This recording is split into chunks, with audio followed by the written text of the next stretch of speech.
Good evening, class. Tonight, we're going to talk about, excuse me, phone just went off. Tonight, we're going to talk about a couple of faucets that we haven't talked about, or if we have, it hasn't been very much. So, what I'd like you to do is to pay attention and let's get started. Okay, the first one I have here is called an OS and Y valve. And unless you do commercial work, you probably aren't going to see too many of these. It's an OS and Y. Okay, it's a, it's the letters stand for outside stem and yoke.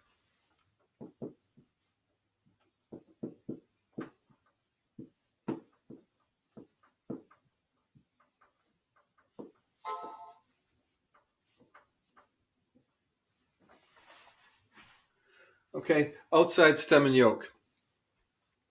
Now, unless you do like commercial work, the only place that I saw this was when I worked as an apprentice in some of the mills in the city here. Those of you familiar with Workout World, that particular mill, my father had an account there and did quite a bit of work there. And I remember some of the OS and Y valves were up near the ceiling, and they had these chains on them, and the chains wrapped around what would be like the valve uh, handle to turn it on and off.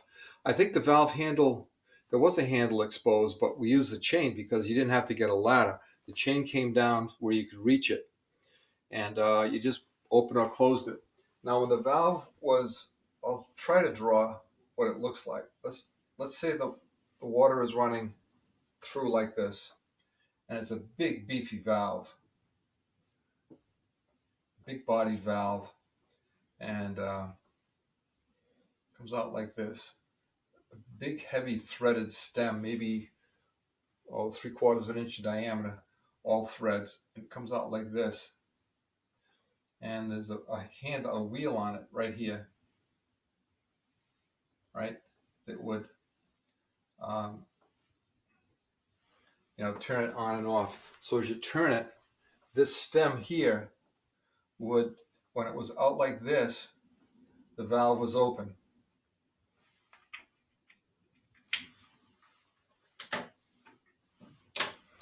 We'll say the pipe was inside like this here. And inside here, I'm going to draw it in green so you get the idea. And it was attached like that. So now it's open, and you can tell it's open because you can see the stem sticking out from the floor, right? You don't have to go up there, fool around with it, or test the line to see if it's flowing. Now, when you close this here would thread in like that, and this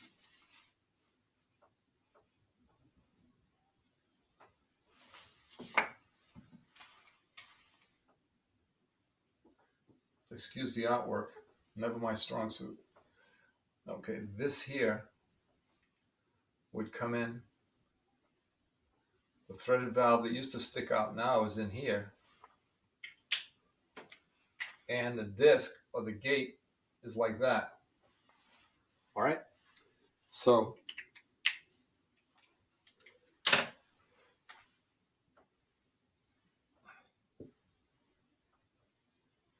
looking at it from the outside, this is closed, open. Right? You can see it from the floor. There's no doubt if it's open or closed. This, I think, is even further in. This might be a little exaggerated, but it sticks quite far out. Again, if it's a 6-inch valve, it would stick out at least a 6-inch pipe. It would stick out pretty far. Now, I know it from, I believe those were steam lines that I'm referring to. It definitely wasn't water. The water service, I remember being, I think it was 2-inch to the building. So it was probably a steam line. It might have been 4-inch or 6-inch. Okay, that's what we call an OS and Y valve.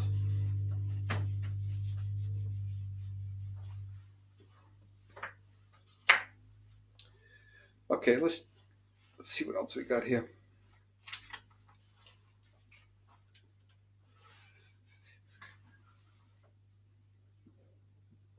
Now, this is not in the book.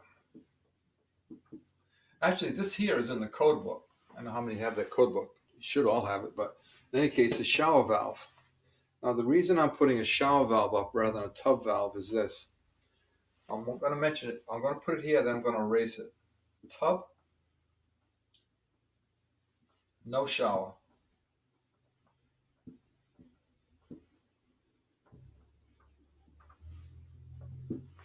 Okay, very, very unusual these days. I did one of these once 30 years ago, maybe. It was a house down and dirty. It's cheap and as cheap could be, but legal. It was a steel tub. It was a cheap shower valve, but it wasn't a mixing valve. It didn't have a shower head intentionally. How many tubs do you see these days without a shower head? But this one did. So this way, by having no shower head, I could use a two-handle valve.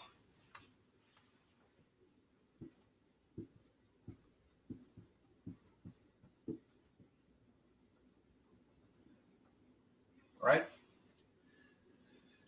It's legal.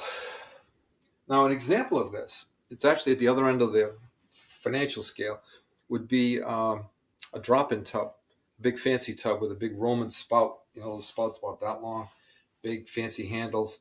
Those are two-handle valves. As long as there's no shower head hooked up to it, and they usually aren't, because the water would splash off the deck onto the floor.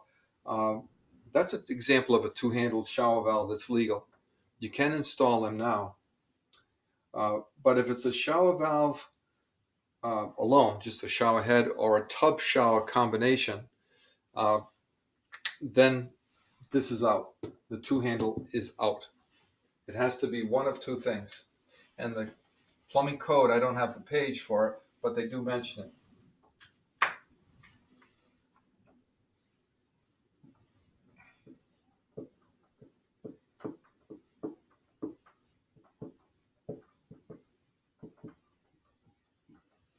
Okay, it's got to be one of two designs. And this is in your code book if you look it up. One of them is called pressure balanced. Now, this would be an example of this would be your Simmons.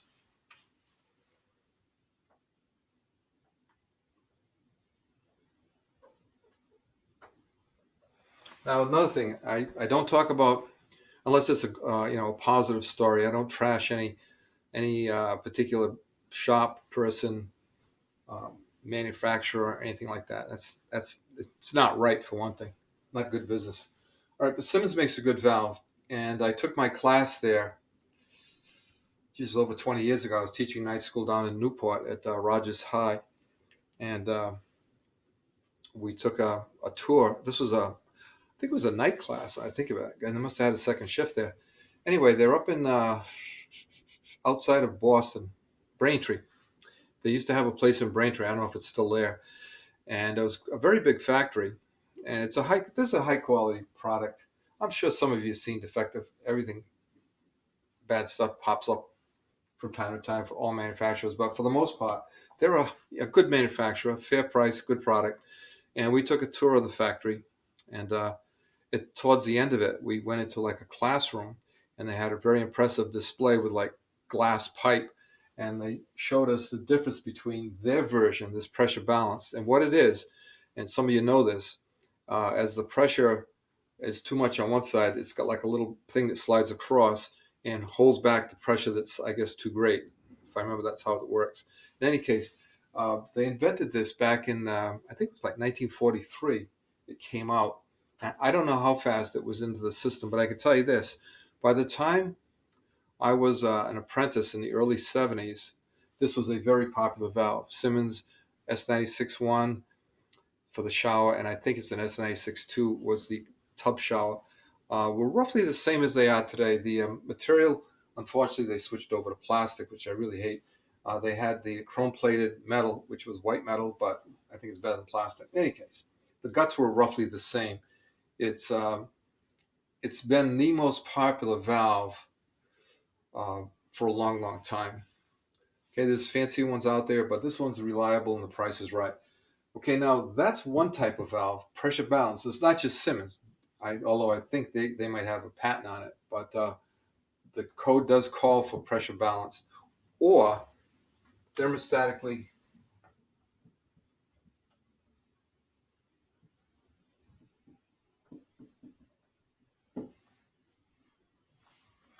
this one here, I just forgot the name. It's a thermostatically spring. I'm going to have to get the right name for it. For those of you taking notes, write this down, and I'm going to have to look it up myself in the code book. I just drawn a blank on it. And the way it works is this.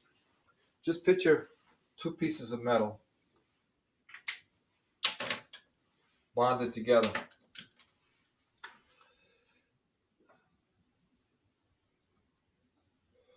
Okay, and they're going to expand and contract at different rates. If it's too hot, it goes one way. If it's too cold, or might be the opposite. But you got the idea. Now, an example of this that you're also probably even more familiar with would be the old T87F thermostat. Now, they were the thermostat up until maybe the 1990s. There's still tons of them out there. You guys that do hot water heat know this. Those round thermostats were very durable. They lasted a long time. And if you ever had to like reinstall one, or if you got a boss that's had a stash of them left over and you're still putting them in, you know that you got to level them. They got to be leveled exactly right. I had a heating guru, a guy that used to do all my boiler work for me, burner. He did any kind of burner work, hooking up, things like that. And he showed me some tricks, and this was one of them. He said, get a machinist level. They're much more sensitive than a regular level. And when you put a thermostat in, use that. Because if you cock the thermostat one way or the other, it's going to either come on too soon or off too late. So you got to get it just right. But that's an example of a bimetallic piece of metal. What they do is, because you can't have it drawn out, they put it on a coil, right? They wind it up, and it does the same thing, so that when it heats up, that mercury, if you remember when playing with it, even when you were a kid, maybe you take the cover off and watch the mercury go back and forth. That's a bimetallic spring, and that's how this shower valve works. Okay, it's a thermostatic spring that goes back and forth, bimetallic. I gotta get the right name for it. Okay, so it's this one or this one. Now this one I have worked on. I had an in-law who had one of those, and I believe it was called a Leonard valve. And all I can tell you is just the guts for it. The repair parts were like over $100. It was a fantastically expensive valve. It used to block up with lime, and what it would do is it had the thing that moved back and forth like this, but it would move back and forth on the because the spring was moving, actually very much like a thermostat, and it used to get blocked up with lime and get stuck. And it seemed like I was there every couple of years, taking it apart and trying not to lose the parts because it was like inside the wall, and cleaning it up. Or one year I had to replace it; it just wasn't working. So my advice is, if you got to put in a Leonard valve, put it in, but be aware there can be trouble. Uh, this is much more sensitive, and in the test that I saw, the demonstration, Siemens had their own version, and they had one of these. It wasn't a particular valve. If it was, they didn't have the name on it, of course. And it showed how much faster theirs responded versus this one. This one was much slower to respond. So in other words, the water we get, this would react quickly, and this one wouldn't. So this one would allow the water to get either too hot or too cold before it did its thing. Okay, but if it's a shower valve or a tub shower valve, whenever you get a shower head, you have to have this here. The reason is, I know when I was an inspector, actually, was I an inspector? Maybe I wasn't yet an inspector yet in Little Compton. I was doing a job.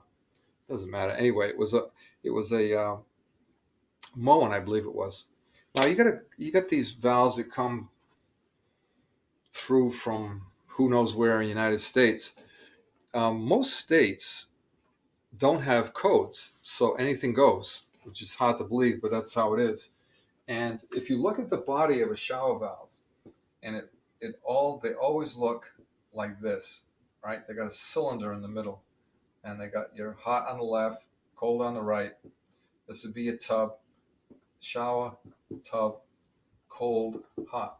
But it's got a cylinder like that, whether it's this one or this one. This particular one I'm telling you about, it looked like a cross. it didn't have a body in the middle. It just had it was like um, a double T, I guess you would call it.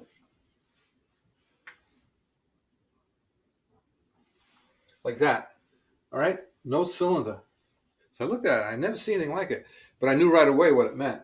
If you see a valve that looks like that, it's probably a long shot that it would ever happen to you. But if somebody brought one in from another state, the problem is that this is not legal because it doesn't have the room in here for one of these two. Okay, all this does is to go when you turn it on. It's kind of like the kitchen faucet, right? Hot, cold. That's it. If it gets too hot, you can shut it off, but that's it. You could get scalded with this here. Either one of these would, in theory anyway, unless they're malfunctioning, keep you from getting burned. Okay? So a shower valve has to be pressure balanced or have a thermostatic spring in there. Okay? So if you see a valve that looks like that, when you take the cover off, the outside cover looks identical to the ones that we use in Massachusetts. But inside, the guts inside that the cover goes onto looks like that. Not good. Don't put it in, especially if it's being inspected, because it won't pass. Now, while we're on shower valve, the temperature. Those of you who got a pencil and pen or some other way to write it down, I think we went over this in class. If we didn't, write it down. 112 degrees, big one. I'm sure you will see it on your plumbing test someday. It's been there 50 years that I can remember it. It has not changed. Okay, that's a good shower. That's a nice hot shower, but it's not going to have you like up against the wall of the shower like a cat because you're scalding to death. It's hot, but not bad. Now, legally, the water in the house maximum, which you absolutely have to remember, is 130. Okay, except this one. That's it. It's the only exception in the house. Now, commercially, I'm not even going to write it down because I'm going to lose you guys. I'm going to don't be too many numbers. But commercially, just a test question would be the lav in like a men's room or a ladies' room. The temperature is 110. Don't ask me why, but maybe just to confuse us for a test. That's 110. But in a private home, which most of you work in, from time to time, we're looking at 130 coming off the water heater, okay? And no hotter. Even though sometimes you can crank it hotter, like off a boiler where you have a tempering valve, where you can mess around with it and get it up to as high as 180, because the boiler water, remember, is 180, 200. You will burn people. And my father got caught up in a case, which we'll talk about someday, a lawsuit. He didn't want to testify because it was a local guy who was like his age, like he was just getting near retirement, and a local oil man foolishly put in a water heater that wasn't approved in Massachusetts, malfunctioned, and a very old lady got burned badly. She fell into the water. But that's another story. Okay, so 112 is the temperature you set. Now, this happened one time. I was working in Yarmouth, which is down past around Hyannis, or maybe a little further down. And I was probably there with a contractor. I normally certainly wouldn't be looking for work down there. And I did my Simmons valve. I had it all hooked up. And I never used to mess around with the Simmons. They're good valves. They're factory set, or so I thought. And the inspector came, and he was a nice guy. I didn't know. When you work out of town, your best bet is to go meet the guy. I don't know if I had gone to his office to introduce myself or not, but I know that I did most of the time when I went to what I used to call an away game like that. And you go in, hey, I'm so-and-so, you got your blueprint, and have it drawn out what you're going to do. I'm going to do this. I got a wet vent here. I got this, that. Never ask questions. And if he wants you to do something different than you have in mind, he'll ask you. Most guys are polite. They'll suggest or they'll ask you to do it their way. And if you're smart, you will. And anyway, he comes out to the job, and he's looking around. Everything was fine. My test was good. My vents were correct. And he came into the bathroom. Now this is on the This was the finish, not the rough. The rough had gone fine. He comes into the bathroom, had a tub shower combination, and he pulls out, like those the air tester things, air pressure. It was a thermometer. He pulls it out of his pocket, and I recognize something. Oh, here we go. I never saw this before. And he puts it under the he turns the faucet on, cranks it up, puts it underneath, and he said it's too hot. It wasn't 112. I don't know what it was. Probably a few degrees over, but it was too high. And I'm thinking, oh crap, I'm all the way down to Yarmouth. I mean, it's an hour and change to get way over an hour to get down there, past Hyannis. But he was a nice guy. He said, let me show you how to do it. He pulled the cover off, and it only takes you guys that worked on Simmons know that. There's just two long screws. Pop them out, and out comes the cover and the plate there. And there was a set screw. For those of you who haven't done it, there's a little set screw. So what you do is you get the temperature where you want it with the handle, right? Put the handle back on without the plate and turn it till you get your 112, right?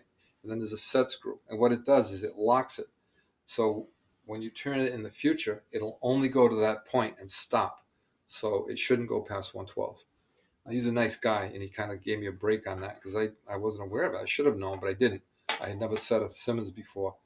I might have been in business a short time when this happened, which would have been, it doesn't matter when. It was probably late 70s. Okay, that's it. Remember this. This one's a very big one, this 130. Okay? Nothing over 130. What goes on in the dishwasher, we don't care about. We hook up 130 to the dishwasher, which is a hot line, and the dishwasher usually kicks it up higher than that. You know that. If you've got a dishwasher, or you, as a kid, I'm sure if your parents had one, you open the door of the dishwasher, you latch onto the plates. They are not 130, right? You let them go real fast. But they kick it up for sanitary reasons. Not our problem. Your water heaters are set so they should not go higher than 130, even when they're maxed out. Okay, 112 is your shower. Okay, let me see how we're doing for 250. Okay, this segment I'm going to have to cut off because we're running a little bit over, and I will be back in a minute.